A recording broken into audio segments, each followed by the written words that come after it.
Chapter 7.1 का जो theory वाला वीडियो था उसके अंदर हमने विचित्र बिंदु यानी कि सिंगुलर पॉइंट और ऑर्डिनरी पॉइंट यानी कि साधारण बिंदु के बारे में पढ़ा था। अब ये जो विचित्र बिंदु होता है इसके बारे में हम यहाँ पे पढ़ने वाले हैं। तो विचित्र बिंदु दो प्रकार के होते हैं, इस तरह से होते हैं। एक तो होता है रेगुलर सिंगुलर पॉइंट, एक होता है इरेगुलर सिंगुलर पॉइंट। तो ये दो प्रकार के होते हैं, एक तो होता है नियमित विचित्र बिंदु और एक होता है अनियमित विचित्र बिंदु। तो यहाँ पर इन दोनों को हम यहाँ पे समझेंगे। यहाँ पे तो सबसे पहले हम पढ़ेंगे रेगुलर सिंगुलर पॉइंट। तो यहाँ पे देखो रेगुलर सिंगुलर पॉइंट का मतलब है नियमित विचित्र बिंदु। तो ये जो नियमित विचित्र बिंदु होता है ये कब होता है इसके बारे में हम यहाँ पे समझते हैं। यहाँ पे तो यहाँ पर देखो कि इस तरह से इक्वेशन होगी। यहाँ पे जो डबल अवकलन है उसका गुणांक हमें 1 रखना है और dy/dx के साथ में जो आएगा उसको हम f(x) पढ़ेंगे और y का जो गुणांक होगा उसको हम gx कहेंगे। तो इसके अंदर ये कंडीशन सेटिस्फाई होनी चाहिए, यानी कि x = a यदि यहाँ पे नियमित विचित्र बिंदु है। ए नियमित विचित्र बिंदु कब होगा? जब ये दोनों कंडीशन फॉलो करो कि ये जो लिमिट है ये भी परिभाषित होनी चाहिए और ये जो लिमिट है यहाँ पे ये भी परिभाषित होनी चाहिए। जब ये दोनों परिभाषित होता है तो ये ए जो होता है ये होता है नियमित विचित्र बिंदु।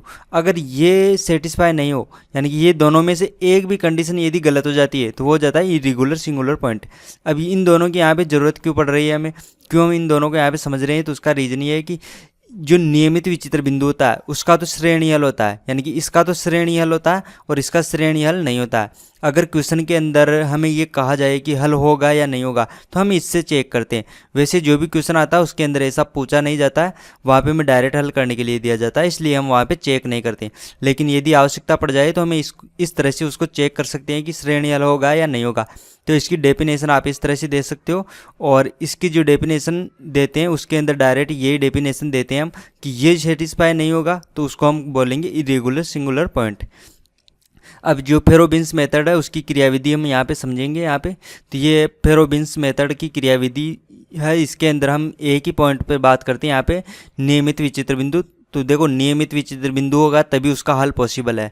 तो नियमित विचित्र बिंदु कौन सा होगा? हमने तो पढ़ा था x = a, x = a के लिए पढ़ा था। तो a का मान यहाँ पे कुछ भी हो सकता है, तो हम a का मान 0 लेते हैं। यहाँ पे हम 0 के लिए पढ़ते हैं, ये फेरोबिन्स मेथड यहाँ पे। तो 0 के लिए हम यहाँ पे पढ़ रहे हैं। तो यहाँ पर आप देख सकते हो कि सबसे पहले हम क्या करेंगे, x = 0 को विचित्र बिंदु प्रूव करेंगे और विचित्र बिंदु के अंदर कौन सा होना चाहिए? नियमित विचित्र बिंदु होना चाहिए यहाँ पे। तो हम इसको नियमित विचित्र बिंदु प्रूव करेंगे। लेकिन हम किसी भी क्वेश्चन में ऐसा प्रूव करके दिखाते नहीं है क्योंकि वहाँ पे डायरेक्ट हल करने के लिए दिया जाता है। तो हल तभी कर सकते हैं जब वो नियमित विचित्र बिंदु होगा तभी हल कर सकते हैं। इसलिए हम वहाँ पे प्रूव करके नहीं दिखाते हैं कि नियमित विचित्र बिंदु है। हम तो लिखते भी नहीं है कि यहाँ पे x = 0 नियमित विचित्र बिंदु है। तो सबसे पहले हमारे ये पॉसिबल होना चाहिए। उसके बाद हम इसका जो हल है, हल इस तरह से मानते हैं हम इसका। देखो पिछली बार 7.1 में हमने हल इस तरह से माना था, r का मान 0 से इनफाइनाइट माना था और यहाँ पे AR एक कांस्टेंट लेते थे और x की पावर r माना था हमने। ये लेते हैं हम पावर श्रेणी यानी कि घात श्रेणी विधि से। हम जब हम हल करते हैं तो हम ये मानते हैं, लेकिन फेरोबिन्स मेथड से जब हम हल करते हैं तो हम इस तरह से मानते हैं। x की पावर को हम चेंज कर देते हैं इस तरह से m + SR। ये m और s किस तरह से ज्ञात करना है ये भी मैं आपको बताऊंगा अभी। तो यहाँ पे सबसे पहले हम इस तरह से इसका y मान लेंगे। y मानने के बाद हम क्या करेंगे, dy/dx और y का डबल अवकलन ये प्राप्त करेंगे। और ये तीनों मान, क्योंकि अभी यहाँ पे इससे ज़्यादा नहीं हो सकता, अधिकतम 2 कोटि की इक्वेशन मिलती है हमें। तो इसका जो ये वैल्यू है यहाँ पे इसको हम क्वेश्चन में पुट करेंगे। तो क्वेश्चन में रखने के बाद हमें एक इक्वेशन मिलेगी। वो जो इक्वेशन मिलेगी उसके अंदर हमें r का मान 0 पुट करना है और x की जो न्यूनतम घात होगी उसके गुणांकों में 0 के बराबर करना है। तो जैसे हम ये काम करेंगे तो हमें एक m की द्विघाती इक्वेशन मिलेगी। वो जो द्विघाती इक्वेशन होगी उसको हम घातांकी समीकरण कहते हैं। तो वो जो घातांकी समीकरण होगी उससे हम मूल प्राप्त करेंगे, अभी वो नीचे मैं बताऊंगा उसके बारे में भी। और r का मान यदि हम चेंज न करें, r को हम r ही रखें और न्यूनतम घात के गुणांक को हम 0 के बराबर करेंगे तो हमें वहाँ पे एक पुनरावर्ती संबंध प्राप्त होता है। क्योंकि वहाँ पे जो गुणांक होता है ये यहाँ पे ये देखो AR है, तो AR के जो गुणांक होता है ये इसमें रिलेशन मिलता है, उस रिलेशन को हम बोलते हैं पुनरावर्ती सूत्र। अभी जब हम एग्जाम्पल सोल्व करेंगे तब आपको और भी चीज़ समझ में आ जाएगा। तो अब यहाँ पर ये तो हो गई इसकी क्रियाविधि, लेकिन यहाँ पे इसको सोल्व करते टाइम यहाँ पे जो घातांकी समीकरण है द्विघाती समीकरण है। तो घातांकी समीकरण के यदि हम मूल प्राप्त करेंगे तो हमें 2 प्रकार के मूल प्राप्त, ये जो मूल प्राप्त होंगे 2 मूल प्राप्त होंगे। तो उन दोनों मूलों के लिए ये यहाँ पे 4 कंडीशन है।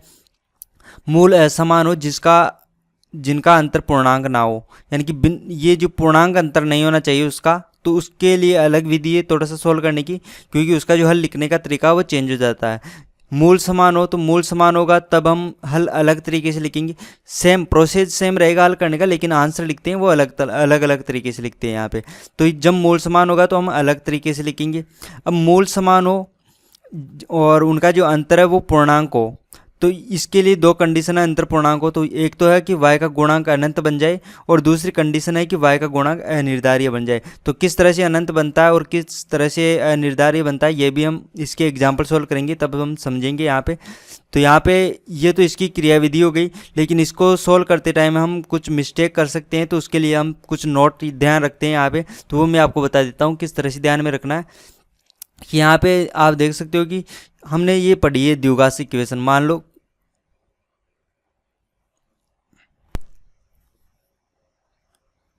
तो हम यहाँ पे ये दो नोट ध्यान में रखते हैं, ये दोनों। तो यहाँ पे देखो पहला नोट ये है कि यहाँ पे जो द्वितीय कोटि की अवकल समीकरण होती है उसमें दो स्वेच्छ अचर होते हैं, यानी कि जैसे कि ये हमारे पास द्वितीय कोटि की अवकल समीकरण है यहाँ पे।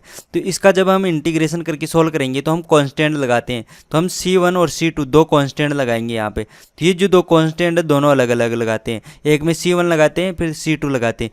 तो ये जो कांस्टेंट है, तो यहाँ पे इसको यदि हम श्रेणी विधि से हल करेंगे तो यहाँ पे भी दो कांस्टेंट होना चाहिए। अगर मान लो जब हम सोल्व करेंगे तो सोल्व करने के टाइम हमें y के इस तरह से मान मिलता है, y इक्वल टू a0u इस तरह से मिल जाता है, और दूसरा मान हमें मिलता है a0v इस तरह से मिलता है। तो हम इसका जो संपूर्ण हल लिखते हैं वो इस तरह से लिखते हैं, y equal to a0u plus a0v। हम इस तरह से इसका हल लिखेंगे। तो यहाँ पे देखो दोनों कांस्टेंट सेम हो गए, a0 और a0। तो हम इसको चेंज कर देते हैं, हम इस तरह से नहीं लिखते हैं, इसको चेंज कर देते हैं इस तरह से। यहाँ पे हमने इसको a0 कर दिया पहले को, तो हम दूसरे को यहाँ पे चेंज करके लिख देंगे इस तरह से। अपनी इच्छा से हम इसको ऐसे इस तरह से चेंज कर सकते हैं। तो आपको ध्यान में रखना, यदि आप हल करें और इस तरह से आ जाए, आपको पहला जो वैल्यू मिले फर्स्ट हल मिले उसके अंदर आपको a0 मिल रहा है, यहाँ पे a0 मिल रहा है, और जब सेकेंड हल किया आपने तो वहाँ पे भी a0 मिल रहा है, तो आप उसको चेंज करके इस तरह से b में चेंज कर सकते हो, आप किसी भी नंबर में चेंज कर सकते हो आप एक कांस्टेंट की तरह। तो यहाँ पे a0 यानी कि a0 और b0 ये दोनों कांस्टेंट है यहाँ पे, तो आप इस तरह से चेंज कर सकते हो ताकि इसका हल हम इस तरह से लिखेंगे तो हमें अलग अलग वैल्यू मिल सके। और दूसरा जो नोट है वो इस तरह से, ये जो नोट है अभी यहाँ पे आपको ठीक से समझ में नहीं आएगा, इसलिए इसको जब हम ये बेसल इक्वेशन सोल्व करेंगे तब हम समझेंगे। क्योंकि हमने यहाँ पे पढ़ा था कि जो हम घातांकी समीकरण है उसका जब मूल प्राप्त करते हैं तो जो मूलों का अंतर है वो पूर्णांक होता है या फिर पूर्णांक नहीं होता। तो हम इसको वहाँ पे समझेंगे यहाँ पे, क्योंकि पूर्णांक हो भी सकता है और नहीं भी हो सकता। जब हमें अचर इस तरह से मिल जाए कि यहाँ पे अंतर हमें a मिल जाए, जो मूल है मूलों का अंतर a मिल जाए, तो a क्या है यहाँ पे, a तो कुछ भी हो सकता है, कांस्टेंट हम ले सकते हैं यहाँ पे। तो a का मान हम 2 लें तो ये तो पूर्णांक हो गया, और a का मान हम हाफ ले लें 1/2 तो ये तो पूर्णांक नहीं है। तो हम a का मान कुछ भी हो सकता है, तो वहाँ पे हमें क्वेश्चन में दिया जाएगा कि a पूर्णांक है या नहीं है। तो यहाँ पे बेसल इक्वेशन में हम n लिखेंगे तो हम वहाँ पे लिखेंगे कि जो n है वो पूर्णांक है या नहीं है, इसके बारे में हम वहाँ पे इन्फॉर्मेशन देंगे। अगर क्वेश्चन में नहीं लिखा हो तो हम उसको पूर्णांक ना मानते हैं, यानी कि जो क्वेश्चन में यदि नहीं लिखा हो कि ये पूर्णांक है या नहीं है तो हम मानेंगे कि ये पूर्णांक नहीं है, क्योंकि उससे सोल्व करना ज़्यादा ईजी रहता है। तो अभी हम बेसल इक्वेशन सोल्व करेंगे तब इसको और भी अच्छे से समझेंगे। अगर आपको हमारे वीडियो से हेल्प हो रही है तो हमारे यूट्यूब चैनल को सब्सक्राइब कीजिए, और आपको फिजिक्स, केमिस्ट्री, मैथ, बायो या किसी भी कॉम्पिटिटिव एग्ज़ाम के PDF नोट्स चाहिए तो आप हमारा ऐप डाउनलोड कर सकते हो। ऐप हमारा क्यूरियोसिटी फाउंडेशन नाम से प्ले स्टोर पर मिल जाएगा, या हमारे चैनल पे कितने जो भी वीडियो है उसकी डिस्क्रिप्शन बॉक्स में जाइए, वहाँ पे आपको हमारे ऐप का लिंक मिल जाएगा, वहाँ से भी आप डाउनलोड कर सकते हो। तो आप हमारे ऐप को डाउनलोड कीजिए, हमारे यूट्यूब चैनल को सब्सक्राइब कीजिए और वीडियो को शेयर कीजिए अपने फ्रेंड्स के साथ।